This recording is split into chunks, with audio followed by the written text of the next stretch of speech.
এই বিশাল আকাশ, এই অপরিসীম মহাবিশ্ব, এই অগণিত সৃষ্টি, সবকিছুর স্রষ্টা একমাত্র আল্লাহ তাআলা। কিন্তু প্রশ্ন হলো, মানুষকে আল্লাহ কি দিয়ে সৃষ্টি করেছেন? স্বর্ণ দিয়ে নয়, হীরা দিয়ে নয়, বরং তুচ্ছ কাদামাটি দিয়ে। কোরআনের ঘোষণা, মানুষ সৃষ্টি কাদামাটি থেকে। আল্লাহ তাআলা পবিত্র কোরআনে ঘোষণা করেন, নিশ্চয়ই আমি মানুষকে সৃষ্টি করেছি শুষ্ক কাদা থেকে, যা পরিবর্তিত কালো মাটির। সূরা আল হিজর ২৬। আরেক আয়াতে আল্লাহ বলেন, তিনি মানুষকে সৃষ্টি করেছেন মাটি থেকে। সূরা রুম ২০।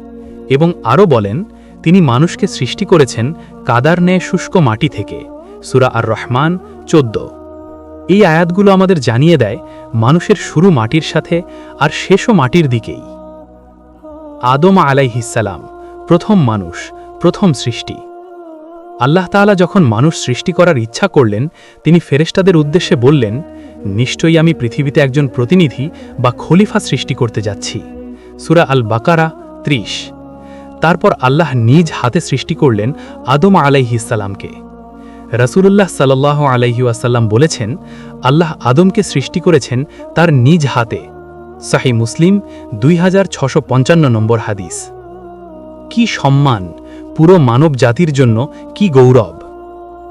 রাসূলুল্লাহ সাল্লাল্লাহু আলাইহি ওয়াসাল্লাম আরও বলেন, আল্লাহ আদমকে সৃষ্টি করেছেন পৃথিবীর বিভিন্ন স্থান থেকে সংগৃহীত মাটি দিয়ে। তাই আদম সন্তানের মধ্যে কেউ লাল, কেউ সাদা, কেউ কালো, কেউ নরম স্বভাবের, কেউ কঠোর। সুনান আবু দাউদ ৪৬৯৩ নম্বর হাদিস।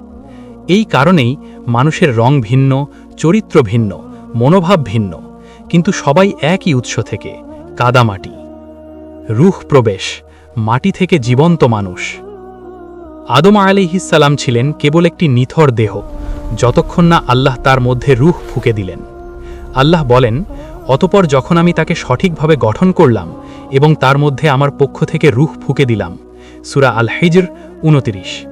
ঠিক তখনই মাটি হয়ে উঠল মানুষ, নীরবতা হয়ে উঠল জীবন। ফেরেশতাদের সেজদা। রূহ প্রবেশের পর আল্লাহ নির্দেশ দিলেন, তখন ফেরেশতারা সবাই সেজদা করল। সূরা আল বাকারা ৩৪।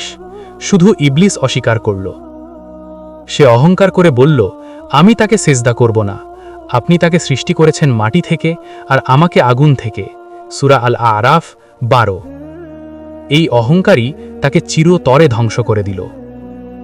মানুষের জন্য শিক্ষা। আজ মানুষ অহংকার করে ক্ষমতায়, টাকায়, জ্ঞানেই, কিন্তু আল্লাহ স্মরণ করিয়ে দেন সেই সত্তা যিনি তোমাদের মাটি থেকে সৃষ্টি করেছেন। সূরা ফাতির ১১। তুমি, আমি সবাই শুরু করেছি কাদামাটি দিয়ে, আর শেষ হব সেই মাটির বুকেই। হে মানুষ, অহংকার করো না। তুমি মাটির সন্তান, কিন্তু আল্লাহ চাইলে তুমি ফেরেশতার চেয়েও সম্মানিত। শর্ত একটাই, তার আদেশ মানো, তার কাছে ফিরে যাও।